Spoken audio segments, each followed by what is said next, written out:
শ্রী গুরু জয়। নমস্কার বন্ধুরা, আমি রাখি চলে আসলাম আবার আজকে গ্রাম বাংলা দিনলিপিতে সবাইকে অনেক অনেক ভালোবাসা নিয়ে আজকে শুরু করলাম নতুন একটা ভিডিও আর নতুন আরেকটা গল্পের দিন। তো সকালবেলা দেখো আমাদের বাড়ির গেটের সামনে দুটো ফুল গাছ লাগানো আছে। তো এই গাছটা বেশি ফুল ফোটে আর এই পাশের গাছটা না কম ফুল ফোটে। তো এই গাছের ফুলগুলো বেশি একটু অরেঞ্জ অরেঞ্জ ভাব আর এই গাছের ফুলটা একটু না খয়েরি খয়েরি ভাব। তো ফুল দুটোই সুন্দর, দুটো গাছের ফুলই খুবই সুন্দর। তো এখানে দেখো সকালে রান্না করব দেখে এখানে কেটে নিয়েছি ভেন্ডি আর আলু ভাজা করব, টিফিনে দেবো আর রুটি আর আলু ভাজা। তো ভেন্ডি ভাজা করব, ডিম দিয়ে আটাও মেখে রেখেছি। তো অল্প করে ওদের জন্য লুচি আর আলু ভেজে দেবো টিফিনে। তারপর দেখো এখানে রান্নাও বসিয়ে দিয়েছি।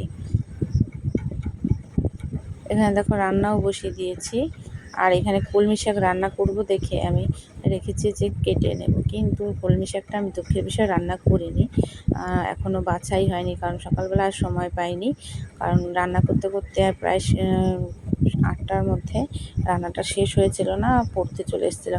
আর এইখানে দেখো এই যে আলু ভাজা বসিয়ে দিয়েছি, মেয়েদের 2 বোনের জন্য টিফিন নিয়ে যাবে। আর এই পাশে ভাত বসিয়ে দিয়েছি। তো ভাতটা বসিয়ে দিয়ে আলু ভাজাটা পাশে বসিয়ে দিয়েছি।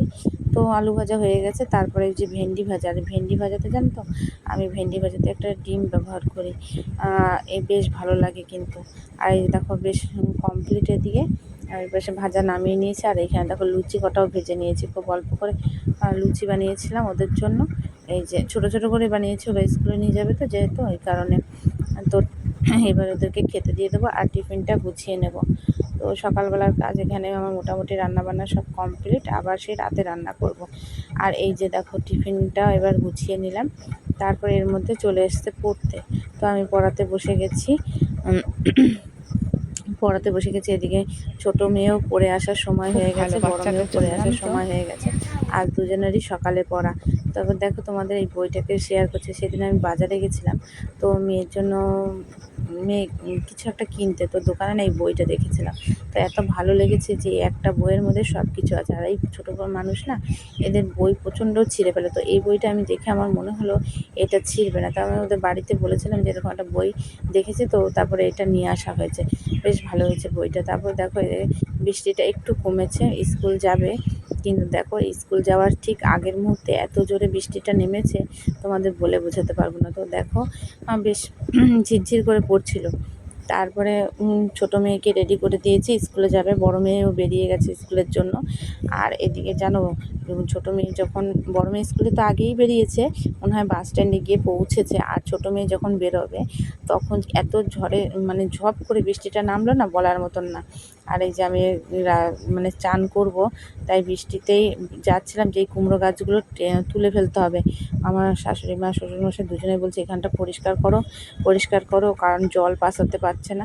এবার আমি আমার বরকে বললাম যে এগুলো পরিষ্কার করতে বলছে না থাক, আমি বাড়ি আসি 2-4 দিন, আমিও তো আসি, আমি পরিষ্কার করে দেবো। তারপরে কুমড়ো শাক বাড়িতে হওয়া জিনিসের কিন্তু স্বাদই আলাদা।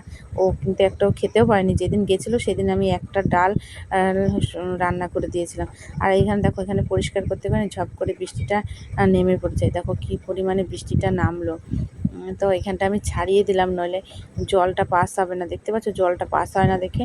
আর এই জায়গাটা প্রচণ্ড কুমড়ো গাছ, তারপরে লাউ গাছটা ওই বাড়িতে আমার আছে, পাকা ঘটের মধ্যে লাগিয়েছি।